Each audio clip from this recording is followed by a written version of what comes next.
एक बार भगवान शिव अपनी पत्नी को लेकर के कथा सुनवाने गए, और वहां जब कथा सुनने गई तो शंकर जी ने तो कथा सुनी अगस्त जी के पास, पर माता सती ने कथा नहीं सुनी, तो उन्हें भगवान राम पर संदेह हो गया। माता सती को डाउट हो गया। शंकर जी ने कहा ये भगवान हैं, सती बोली भगवान होते तो इन्हें अपनी पत्नी का पता होता। सोचिए कि माता सती को संदेह हो गया। अच्छा, संदेह क्यों हुआ? क्योंकि सती माँ ने कथा सुनी नहीं थी। वो कथा में गई तो थी पर सुनी नहीं, इसलिए जो सत्संग नहीं करेगा उसे भगवान पर संदेह रहेगा, और जो सत्संग करेगा उसे कोई संदेह नहीं रहेगा।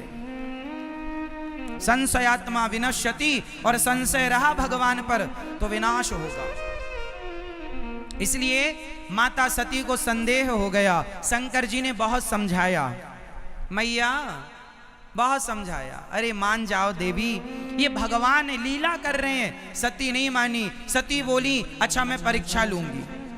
शंकर जी ने बहुत समझाए पर नहीं मानी, तो हुई है सोई जो राम रची राखा। एक बात बताएं मेरी माँ, आप कितनी भी कोशिश कर लो पर जो होना होता है ना, होके रहता है। ये बात सही है। जो होना है विधि का विधान कोई नहीं टाल सकता, इसलिए जो हो रहा है उसे भगवान की इच्छा मानकर खुश रहा करो। आप कुछ नहीं कर सकते। आप जान लो सब कुछ, लेकिन जान कर भी आप विधि के विधान को नहीं मैट सकते। दशरथ जी जानते थे, क्या मैट सके? क्या होनी को बदल सके? इसलिए जो होगा वो होगा। इसलिए जो हो रहा है उसे भगवान की कृपा, उसे भगवान की लीला समझनी चाहिए। यदि हम बड़े दुखी हैं तो ये भी गोविंद की लीला है, और हम बड़े सुखी हैं ये भी गोविंद की लीला है। उस लीला में आप आनंदित रहो कि प्रभु आपकी यही मर्जी है। तो माता सती मोहित हो गई और राम जी की परीक्षा लेने गई, तो माता सती ने सीता का रूप बनाया। माता सती ने किसका रूप बनाया? माता सीता का। और राम जी के आगे जाकर खड़ी हो गई, प्रभु में आ गई। राम जी ने पहचान लिया, प्रणाम किया, हे माँ आपको प्रणाम, भोलेनाथ कहाँ हैं?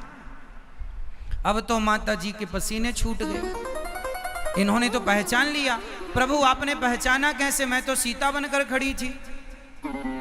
राम जी बोले मेरी सीता मेरे पीछे खड़ी होती है। प्लास्टिक सर्जरी करा के स्वरूप तो बदला जा सकता है, स्वभाव नहीं बदला जा सकता। मेरी सीता वो है जो सदा मेरे पीछे खड़ी होती है। आप आगे खड़ी हैं, आप मेरी माँ हो सकती हैं, मेरी पत्नी नहीं। चरणों में गिर पड़े। अब जहां देखती माता सती वहीं वहीं राम जी का दर्शन होता।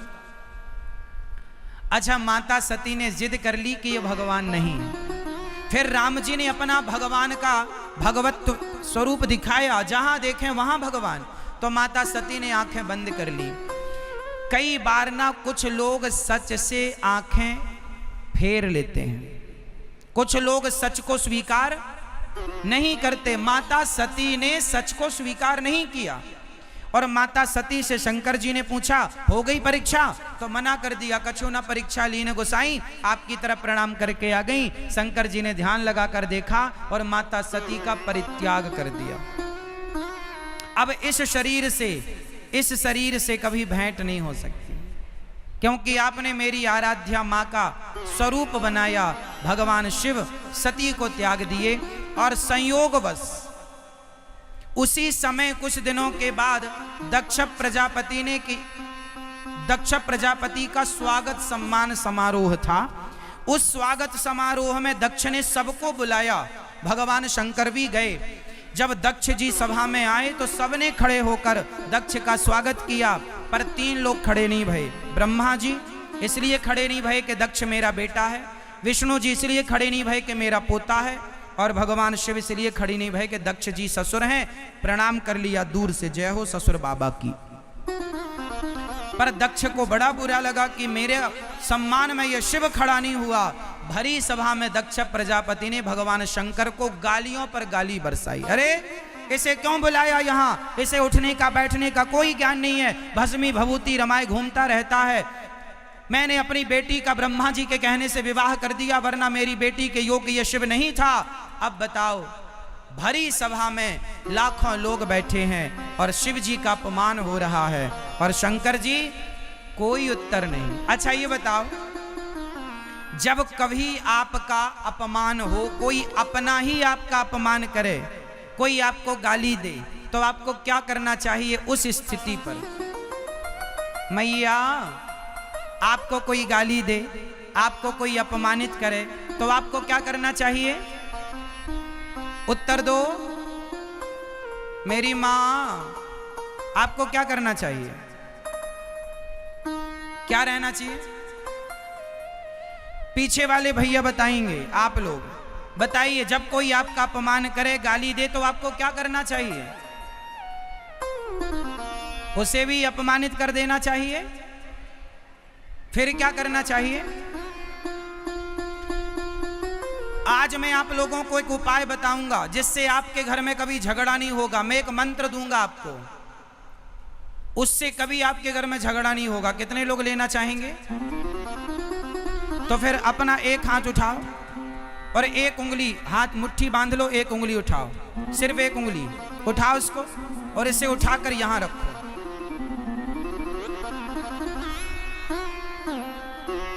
यदि आपने ये मंत्र समझ लिया, पत्नी गाली दे चुप रहो, पति गाली दे चुप रहो, पिता डांट रहा है चुप रहो, मां डांट रही है चुप रहो, सास डांट रही है चुप रहो, बहू कुछ बोल रही है, खाओ खाओ खाओ खाओ कर रही है, सास चुप रहे।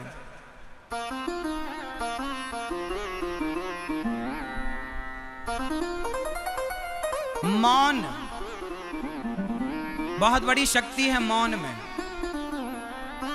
वशीकरण एक मंत्र है, तजदे वचन कठोर, चुप रहना सबसे बड़ी समझदारी।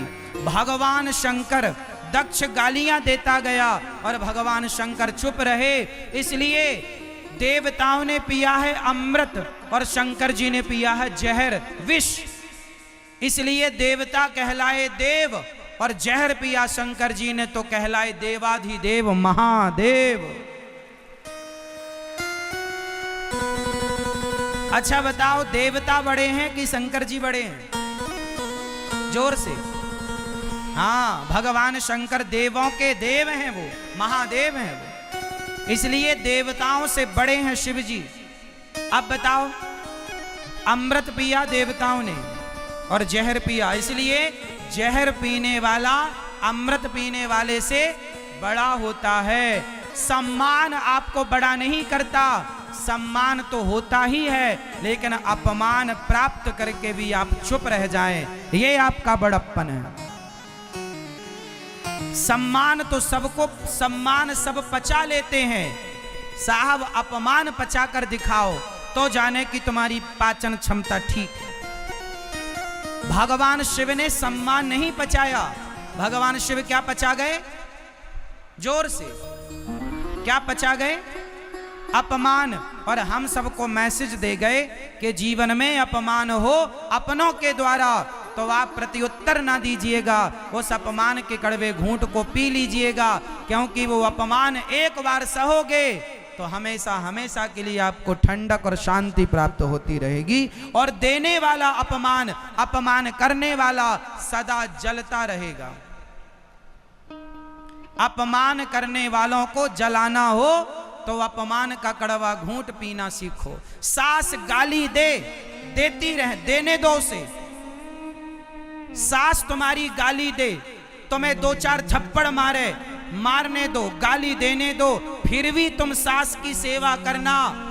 सास की सेवा करोगी तो तुम्हारी सास आज नहीं कल, कल नहीं परसों पानी पानी हो जाएगी। वो अपने आप से घिन करने लग जाएगी कि मैंने जिस बहू का अपमान किया वही मेरा साथ दे रही है। वो अपने आप में घृणा करने लग जाएगी अपने आप से, वो आपकी जीत होगी। आपने कुछ नहीं किया, लेकिन आपने सब ना करके सब कुछ कर दिया।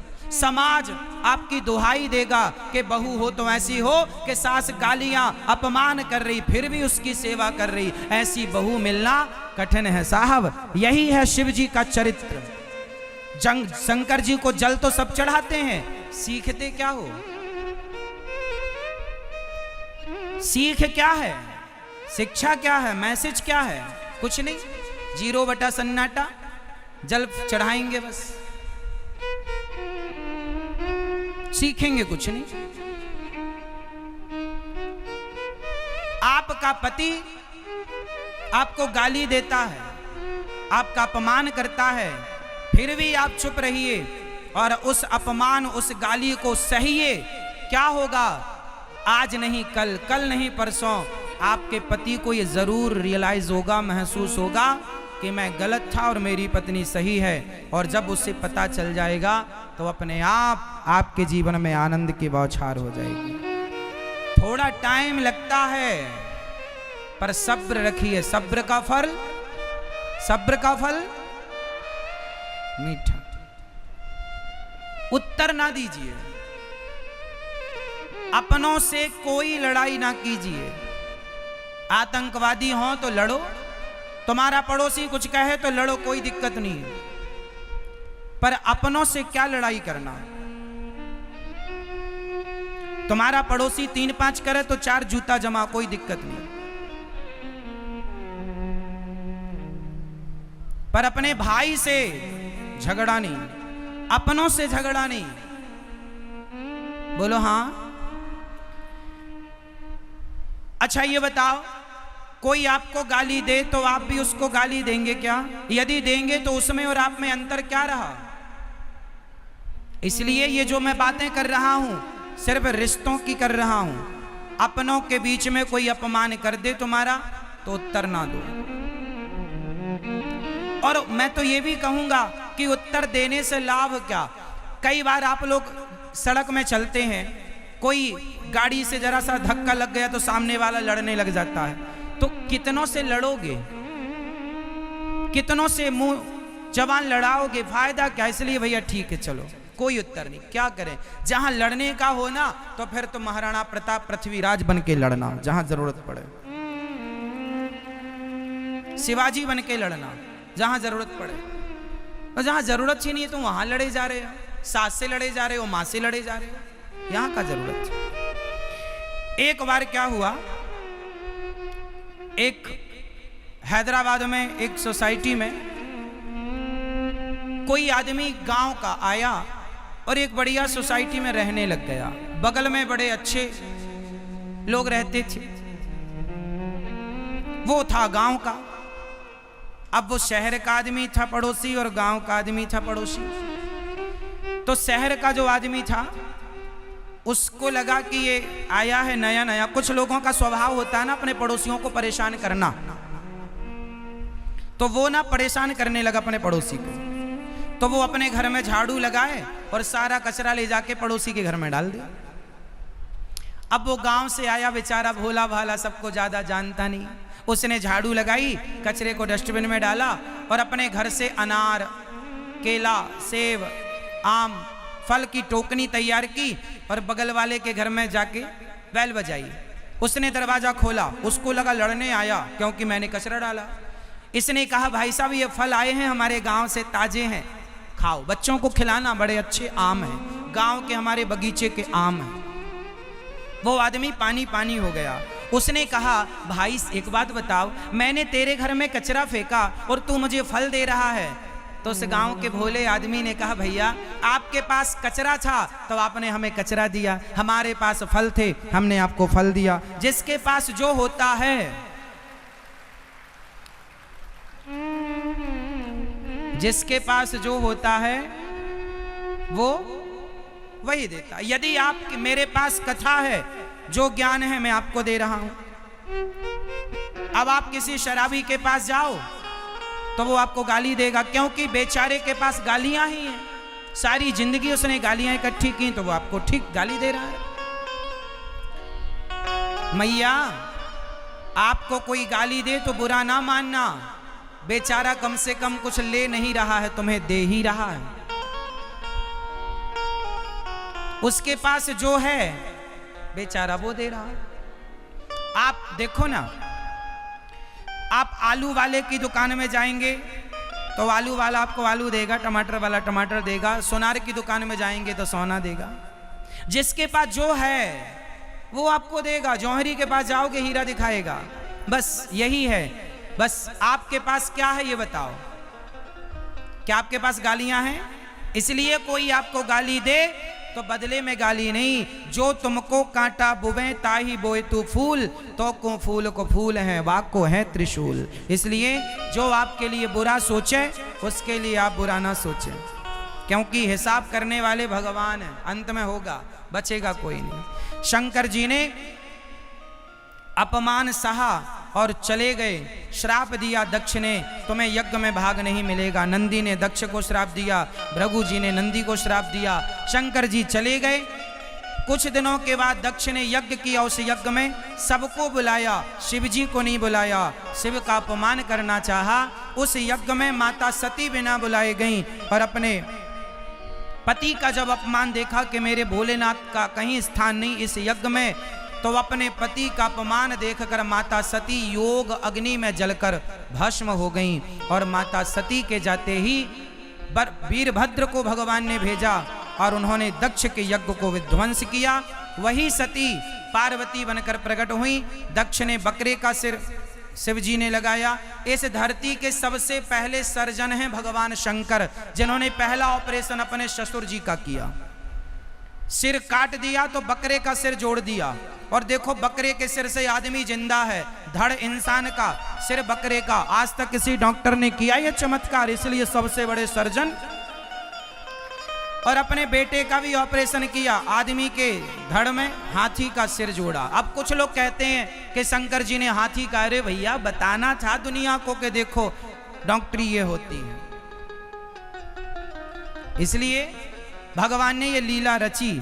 बाद में पार्वती के रूप में जन्म हुआ माता सती का। भगवान माता सती के जलते शरीर को लेकर दौड़े। जहां जहां अंग गिरा वह एक एक शक्तिपीठ बनती चली गई, और टोटल 52 शक्तिपीठ भारत में हुई। जो पाकिस्तान में बंटवारे के समय एक हिंगला शक्तिपीठ पाकिस्तान में वर्तमान में है, क्योंकि बंटवारे में वो वहां चली गई।